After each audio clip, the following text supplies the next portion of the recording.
Los antiguos sumerios lo registraban todo: cada dios, cada cosecha, cada muerte, cada transacción comercial, cada ley, cada observación del cielo. Pero había una cosa que registraban constantemente y que desapareció de los registros históricos oficiales: una segunda luna. Y no desapareció porque nunca existió. Desapareció porque dejó de existir, de una noche para la otra. En algún momento de la historia humana, y tenemos la fecha, la segunda luna simplemente se desvaneció del cielo. Nadie habla sobre esto. Pero una tablilla de arcilla de 4.300 años explica exactamente lo que vimos suceder. Marzo de 1947.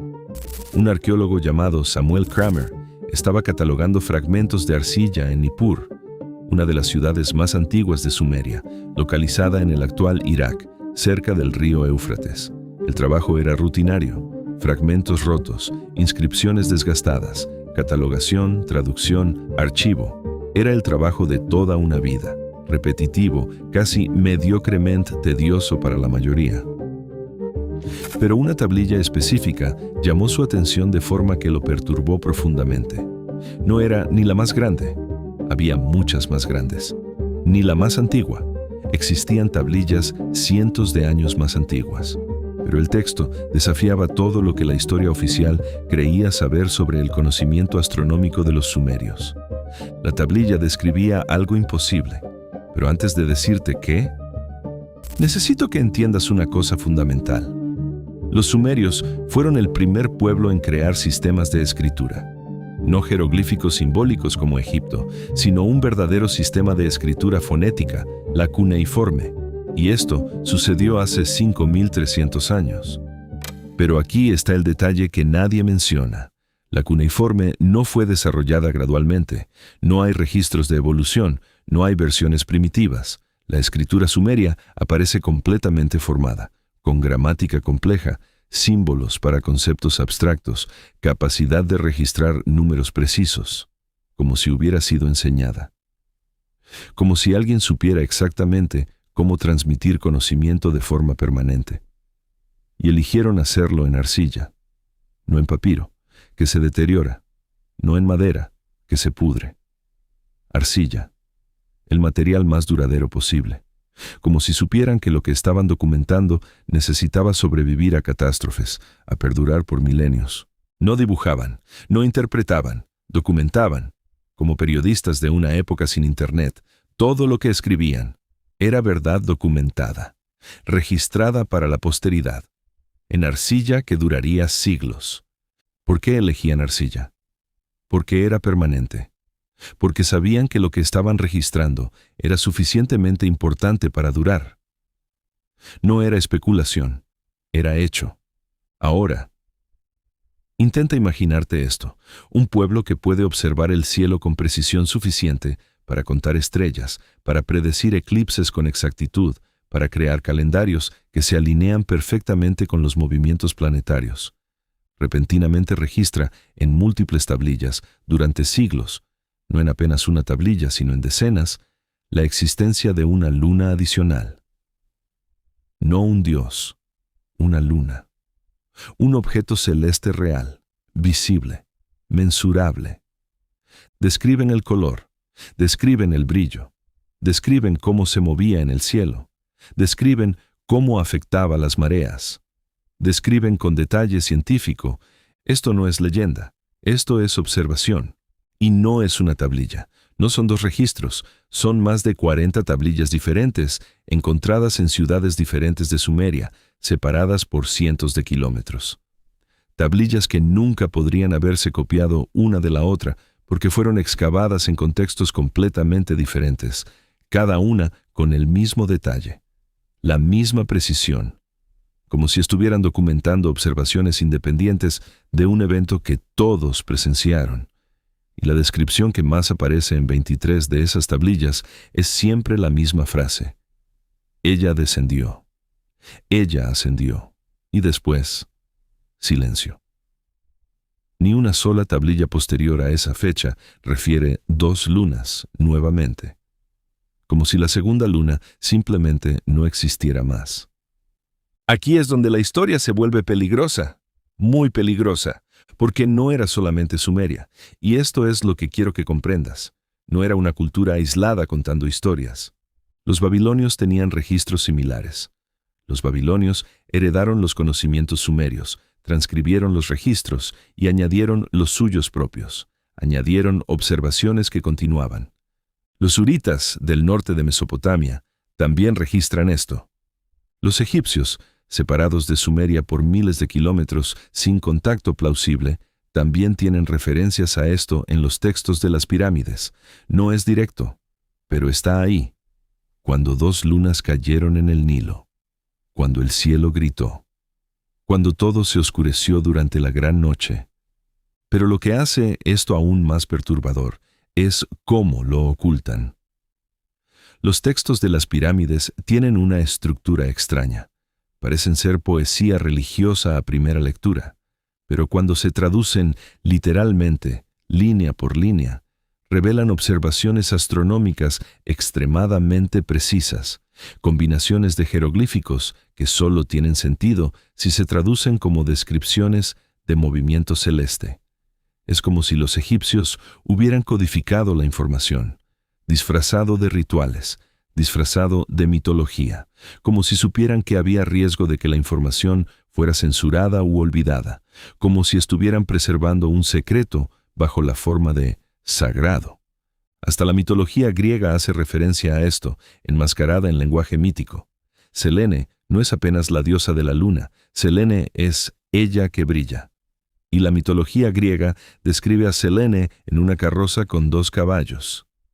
2. ¿Por qué? Si hay apenas una luna, ¿por qué imaginarías una diosa con 2 caballos? Selene es la segunda luna. Los caballos son las 2 lunas que ella une. Pero aquí está el problema que destruirá todo lo que aprendiste en la escuela. Si esta luna existía, si era visible, si era registrada por múltiples civilizaciones antiguas de forma independiente, Sumeria, Babilonia, Egipto, civilizaciones del Valle del Indo en Asia, culturas de Mesoamérica, entonces ¿por qué no existe ahora? ¿Por qué los astrónomos modernos no la mencionan? ¿Por qué ningún libro de astronomía contemporánea refiere esto? ¿Por qué no se enseña en las universidades? Y esto es crucial.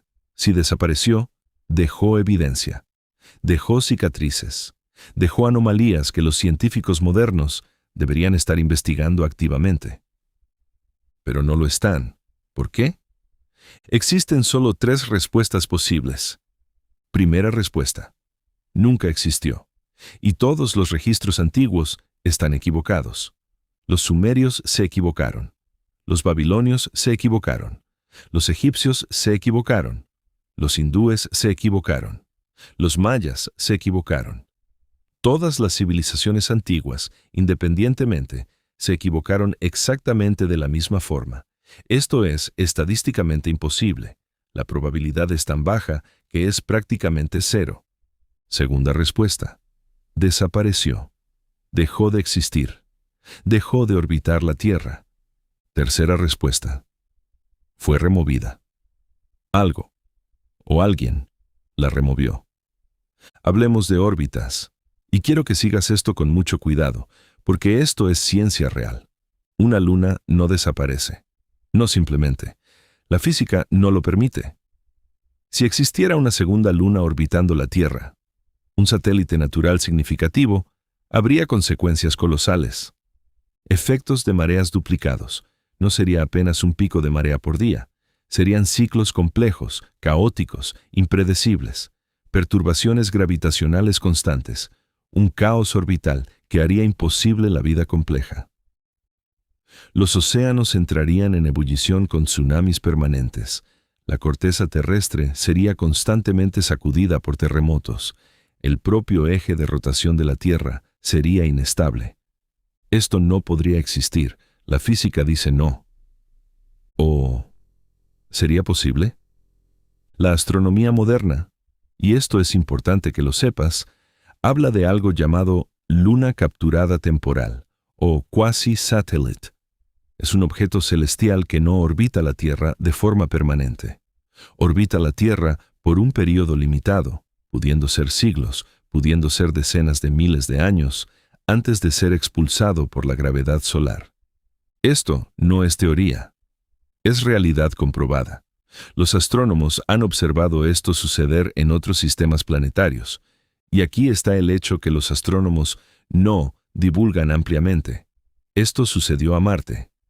Hay registro de que Marte tuvo una luna capturada que fue expulsada hace aproximadamente 4 a 5 mil millones de años, y hay evidencia de que ocurrió en Saturno, y hay simulaciones que sugieren que sucedió en Venus. Pero cuando los científicos calculan la probabilidad de que haya sucedido en la Tierra, específicamente durante el periodo en que humanos ya existían y podrían haber registrado, la respuesta que dan es altamente improbable, estadísticamente raro. Pero raro no es imposible. Y raro es exactamente el tipo de palabra que los científicos usan cuando no quieren decir sucedió, pero no sabemos cómo lidiar con ello. Puede suceder aquí. Puede haber sucedido aquí.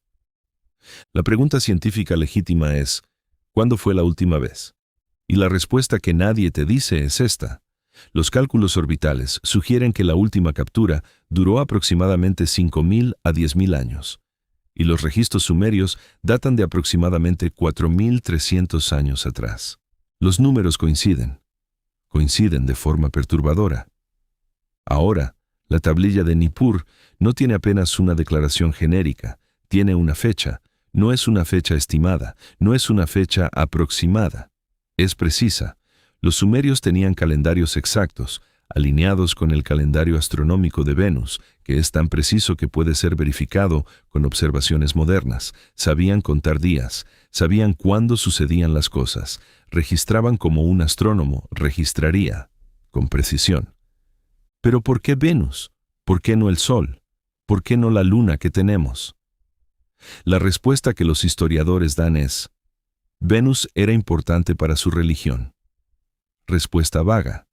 Respuesta que evita la pregunta real, porque la verdad es, Venus tiene un ciclo astronómico de 583 días, el ciclo sinódico más complejo y visible del cielo nocturno. Es prácticamente imposible predecir sin observación extremadamente refinada. Los sumerios no apenas observaban Venus, la entendían en detalle que rivalizaba con la astronomía moderna. Y más, los registros sumerios contienen observaciones sobre Venus que desafían la explicación. Describen Venus brillando de formas que no coinciden con la Venus que vemos. Describen Venus en posiciones que sería imposible observar desde Babilonia, como si estuvieran registrando observaciones de un periodo en que la órbita de Venus era diferente, como si la remoción de la segunda luna hubiera alterado las órbitas planetarias.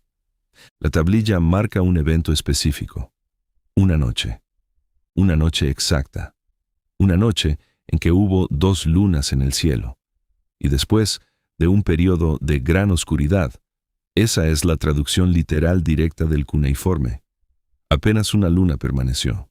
Los historiadores intentan traducir esto como mito, como un periodo de crisis política, pero la traducción es clara: gran oscuridad, oscurecimiento, algo que bloqueó la luz.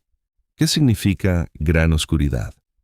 Si una segunda luna fuera expulsada de la órbita terrestre, removida por la gravedad solar, lo que sucedería no sería silencioso, no sería invisible. El mundo entero lo presenciaría. ¿Una colisión? No. La segunda luna no colisionaría con la Tierra. La gravedad solar la arrancaría, la tiraría, la expulsaría hacia afuera. Y el impacto gravitacional de esa salida, esa súbita remoción de una fuerza gravitacional significativa, causaría cascadas de eventos cataclísmicos. Tsunamis globales.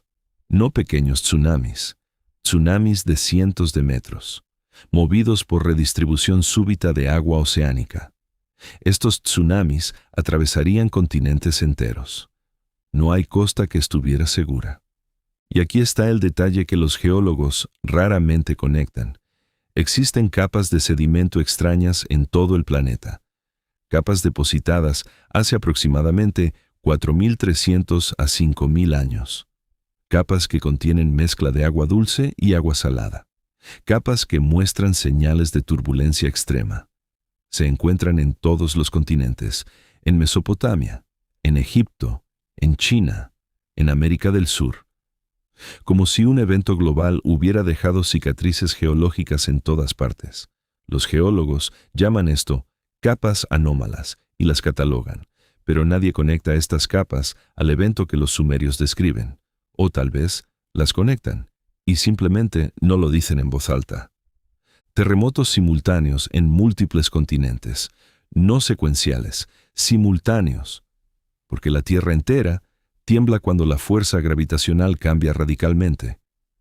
La corteza terrestre se quiebra en múltiples lugares al mismo tiempo, una oscuridad causada por el polvo y los escombros lanzados a la atmósfera. Cuando esto sucede, el Sol desaparece, no completamente, pero efectivamente. Días de oscuridad, tal vez semanas. La temperatura de la Tierra cae, las plantas dejan de hacer fotosíntesis, la cadena alimentaria colapsa. Alteraciones permanentes en el patrón climático. La órbita de la Tierra cambiaría ligeramente. El eje de rotación cambiaría. Las estaciones dejarían de ser predecibles. El clima de la Tierra entraría en un nuevo patrón. Llevaría años estabilizarse. Extinciones en masa. Cuando la cadena alimentaria colapsa, las especies mueren. Megafauna. Animales grandes que dependen de alimento abundante se extinguen rápidamente. Y, esto es crucial, un registro en casi todas las mitologías antiguas de un evento catastrófico que cambió el cielo. Un evento que marcó el fin de una era. El diluvio, la gran noche, el fin del primer mundo, el día en que los dioses cayeron. Ragnarok, el cataclismo de Deucalión, la destrucción de la cuarta era. Prácticamente cada civilización antigua que dejó registros tiene un nombre para esto. Un evento, un momento, una división clara, antes de esta noche y después de esta noche. Pero no son metáforas poéticas, son registros, son testigos de un acontecimiento que ningún libro de historia moderno quiere admitir, porque admitir esto significaría varias cosas que destruyen la narrativa oficial. Significaría que los antiguos sabían más sobre astronomía de lo que pensamos, que tenían capacidad de observación, de medición, de documentación que rivalizaba con la ciencia moderna. Significaría que un evento catastrófico global ocurrió durante la historia registrada humana, no en prehistoria, durante la historia humana, cuando la civilización ya existía, cuando había personas documentando. Significaría que todas las mitologías antiguas, separadas por continentes sin contacto posible, describen el mismo evento, con detalles similares, lo que significaría coordinación imposible entre civilizaciones aisladas, o testigo compartido genuino de algo real, profundamente, inequívocamente real. Significaría que la historia oficial está incompleta. Intencionalmente o no, no importa. El efecto es el mismo. Hay un agujero gigantesco, y esto es lo que nadie te dice. Este es el verdadero misterio. Porque no es que los científicos refuten la tablilla de Nippur. La tablilla es real, está en el Museo Británico, puede ser vista, puede ser tocada, puede ser fotografiada, puede ser traducida por cualquiera que sepa cuneiforme. La tablilla no es fraude, no es falsificada, es genuina. Pero la comunidad científica no refuta, porque no puede. La evidencia está ahí. Lo que la comunidad científica hace es algo mucho más perturbador. Ignora. Completa y sistemáticamente ignora. No la menciona en libros de texto, no se enseña en las universidades, no aparece en documentales oficiales, no se cita en papers científicos. Si mencionas la tablilla de Nippur a un profesor de historia antigua, dirá que es especulativo o no consensual y cambiará de tema. No es negación, es omisión estratégica. Hay un ejemplo concreto de esto. En 1978, una investigadora llamada doctora Zecharia Sitchin publicó análisis detallados sobre la tablilla de Nippur y otras fuentes sumerias. Sus traducciones eran controversas, pero metodológicamente sólidas. Presentó sus hallazgos en conferencias académicas. ¿Y sabes cuál fue la respuesta? Silencio. No refutación. Silencio. Las universidades no la contrataban. Los periódicos científicos no publicaban sus artículos. No era que tuvieran argumentos en contra, era que simplemente no la reconocían. Era como si un protocolo invisible dijera: esta investigadora no existe, este tema no se discute. Murió en 2010 sin que una sola institución académica oficial reconociera su trabajo, pero sus análisis nunca fueron refutados, porque no podían serlo. La pregunta no es: ¿esto es verdad? La tablilla está ahí. Es verdad que existe. La pregunta real es: ¿por qué el silencio?